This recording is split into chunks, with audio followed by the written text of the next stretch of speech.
Hola, ¿qué tal? Bienvenidos a una nueva entrevista en lasdosorillas.co. A esta hora nos contactamos con Gerardo Vega. Él es defensor de los derechos humanos, es director de la Fundación Forjando Futuros y es uno de los hombres que representa a las víctimas de alias Otoniel, sobre todo en el tema de despojo de tierras, donde Gerardo ha ejercido un liderazgo desde su fundación en el Urabá antioqueño, en el departamento de Córdoba, bueno, y en varias regiones del país. Gerardo, bienvenido a Las Dos Orillas. ¿Cuál es la posición tuya y de la Fundación con respecto a la extradición de alias Otoniel? Sí, muchas gracias, Diego. La extradición de Otoniel le sirve a empresarios, políticos y miembros de la fuerza pública, policía, ejército, que estaban en la nómina del Clan del Golfo.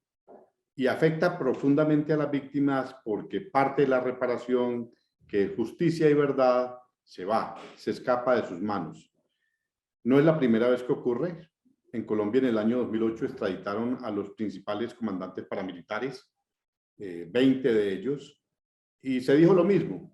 Se dijo que a través de la virtualidad se podría seguir haciendo las confesiones y las declaraciones de esas personas.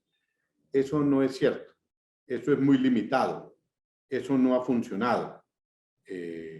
La mayoría de estas personas que son extraditadas hacen acuerdos con el gobierno norteamericano o con la justicia norteamericana y luego se quedan viviendo en Estados Unidos después de cortas penas. Eso es lo que ha sucedido. Para Estados Unidos es una garantía de poderlos procesar por los delitos de narcotráfico, pero para Colombia, que los delitos son de masacres, desaparición, desplazamiento, asesinatos, quedan en la impunidad y entonces aquí las afectadas son los sobrevivientes y las víctimas del conflicto armado.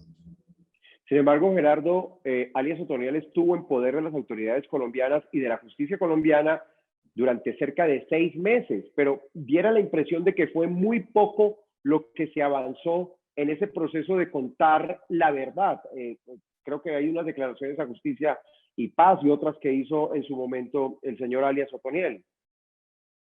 Sí, algunas declaraciones en la JEP, en el caso 004 y ante autoridades de la justicia ordinaria. Había una lista que se entregó hace poco de 63 personas, miembros de la fuerza pública, empresarios y políticos.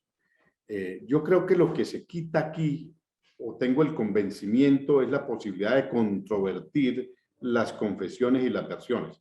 Debería darse un plazo determinado, pero lo correcto en justicia es que primero se pagan los delitos cometidos en el país de donde es oriundo y donde los han cometido. Es que aquí hacemos lo contrario. Extraditamos y luego decimos que las víctimas van a tener la garantía de que esas personas vuelven y que van a confesar y van a responder por los delitos. Lo ha dicho el presidente, lo dijo el ministro Molano, hace 4 días atrás, antes de que el Consejo de Estado, el consejero, el magistrado del Consejo de Estado levantara la suspensión provisional de la extradición, lo venían afirmando como si nada, que la extradición continuaba, ¿cierto? Entonces, pues hay una clara intención de tapar lo que estaba pasando. Eso es nuestra opinión de lo que pasa. Nadie puede garantizar que ellos regresen o que digan la verdad o que vengan a cumplir en justicia después de pagar la condena en Estados Unidos. ¿Por qué? Porque el gobierno de Estados Unidos es el gobierno de Estados Unidos. El presidente Duque no es presidente de los Estados Unidos, ni el ministro Molano es ministro de los Estados Unidos. No lo puede garantizar. Aún Gerardo, tampoco el gobierno norteamericano. Eso depende de los jueces norteamericanos. claro, Y depende del claro. acuerdo, si hacen acuerdo con el delincuente que tienen en sus manos. Eso no Claro. depende de nadie más. Sí, Gerardo, ¿intereses de quién? Cuando tú hablas de intereses ¿a quién te refieres? Mire, pues hay unos políticos, hay unos empresarios y hay unos miembros del ejército, la policía, señalados por Otoniel de ser parte de la nómina del Clan del Golfo. Eso es lo que ha pasado. Y entonces, pues, intereses en que eso no se conozca. Una persona que lleva en la criminalidad 34 años en diferentes organizaciones, que conoce quiénes son los autores, coautores, los cómplices, quiénes financiaban, patrocinaban. Él sí conoce esas cosas, claro, porque era el jefe del Clan del Golfo. Debe conocerlas, ¿cierto? Entonces, decir esa parte de la verdad es lo que corresponde. Para que cese esta situación, una región como Urabá, lo que ha tenido atrás es un aparato criminal, de gente que se beneficia de toda esa violencia. Alguien, cuando hay esas matazones, alguien manda a pagar, alguien paga, alguien pone la plata. Y eso es lo que ha pasado. Cuando se pregunta a la justicia, bueno, es que llevamos tanto tiempo y sigue la impunidad, dicen sí, pero es que cuando se pregunta a la fiscalía, fundamentalmente, dicen sí, lo que pasa es que los delincuentes cambian de nombre, los trasladan, los dan de baja, las bandas y los grupos paramilitares cambian de nombre, que las Águilas Negras, que el Clan del Golfo, que los unos nombres, mutan los nombres. Sí, pero los que se benefician de esos delitos son los mismos. Si uno examinara en Urabá, son 20, 25 personas las que se benefician, individuos, se benefician de que esa violencia haya existido y existe en la región de Urabá. Sí. Esas personas Gerardo, denunciadas ante la fiscalía por diversos delitos y ahí no sucede nada, porque son claro. élites regionales. Sin embargo, quienes defienden de alguna manera la extradición de alias Otoniel dicen que el riesgo incluso de una fuga era latente. Recordemos el poder corruptor del Clan del Golfo. Hace poco se voló Matamba, todavía no aparece. Es decir, era una papa caliente que tenían y que obviamente con el poder corruptor que tienen y la fragilidad de nuestras cárceles, lo mejor que podría haber pasado es haber extraditado al señor Otoniel. Mire, en primer lugar, nosotros estamos de acuerdo con la extradición. O sea, si una persona comete delitos con una sociedad de otro estado contra otro gobierno, pues ese estado está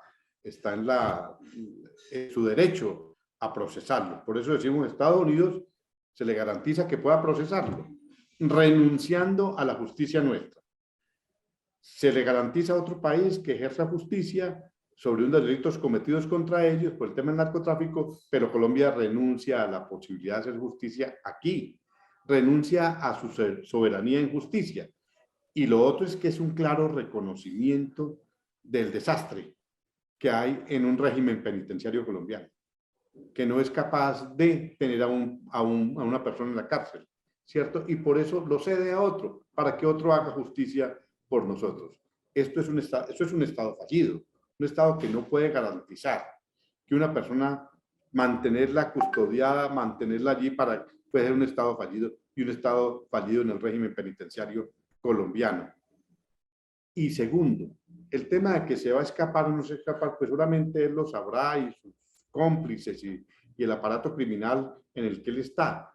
Pero también existe la versión de que él se entregó, de que él no fue capturado, ¿cierto? De que él no fue capturado, sino que se entregó allá en esa vereda, en el municipio de Turbo, por los operativos que había, por lo que fuera, pero que se entregó. Entonces allí no es coherente esa situación, no es, por lo menos no hay coherencia en las versiones que se dan. Y lo otro es la agilidad con que se hace, ¿no? Pues hay que hacerlo rápidamente, salen de ese problema, que se escape, que ante el fracaso del régimen penitenciario, pues entonces mejor lo entregamos a otros, ¿cierto? Sí, Nosotros Gerardo, usted ha trabajado el tema del despojo de tierras a través de su fundación durante muchos años, es tal vez uno de los hombres que más lo conoce en Colombia. ¿Cuál era el poder de alias Otoniel y del Clan del Golfo en ese tema del despojo de tierras? ¿Qué se lleva Otoniel sobre ese tema en específico, sobre el despojo de tierras? En el despojo de tierras hay unas figuras que es una violencia generalizada, lo que hace que la gente que contribuyeron a esa violencia generalizada, claro que sí, el Clan del Golfo, claro que sí, Otoniel tendría responsabilidad en eso, digamos no individualmente sobre uno a uno de los casos, sino en crear un contexto, una violencia generalizada que hace que la gente venda a menos precio, que la tierra pierda valor, que sus hombres estén en las veredas a diario, cotidianamente, allí, que esos ejércitos ilegales estén presentes, pues eso no le pone valor a la tierra, eso le quita valor a la tierra. Hay una responsabilidad inmediata, que es lo que los jueces y los magistrados han dicho, que cuando hay una violencia generalizada, entonces se facilita el despojo, el abandono o el desplazamiento forzado de la gente. Hay una responsabilidad concreta, puntual. Nosotros decir que es que el señor Otoniel mandó a quitar esta tierra, pues no, ¿cierto? Pero sí contribuye a una violencia generalizada que hay en la región de Urabá que hizo que la gente perdiera sus tierras. Y digamos, esa responsabilidad también se va con la extradición de Otoniel, porque él podría aportar datos sobre cómo o de qué manera se realizó ese despojo o quiénes le ayudaron en ese despojo. o cuál fue su participación, así sea directa o de manera indirecta, pero decirla. Claro que eso sería importante para que los procesos de restitución de tierras se agilicen. Nosotros con lo que tenemos, mire, en el tema del despojo de tierras vamos a continuar con los procesos judiciales ante los jueces y magistrados de esta jurisdicción. Vamos a continuar. La ley 1448 establece que no es necesario que el victimario confiese su delito para que la víctima sea reconocida. Esa es la gracia, digamos, de la ley 1448 del 2011. Antes no era así en Justicia y Paz. Eso se modificó a través del 2011 y entonces vamos a continuar con los procesos. Pero lo que principalmente se afecta en estos temas es conocer quiénes están atrás del escritorio, quiénes son los que conforman ese aparato criminal. Esa parte de la verdad se pierde, ¿cierto? Y la parte de la justicia, queda insatisfecha la justicia y queda incompleta la verdad, que son parte de la reparación a las víctimas del conflicto armado. Gerardo, gracias por esta entrevista. Usted allá desde la Fundación seguirá trabajando seguramente por la representación de las víctimas y confiemos en que en los Estados Unidos le permitan a alias Otoniel contar la verdad de lo que ocurrió aquí en Colombia. Gracias, Gerardo.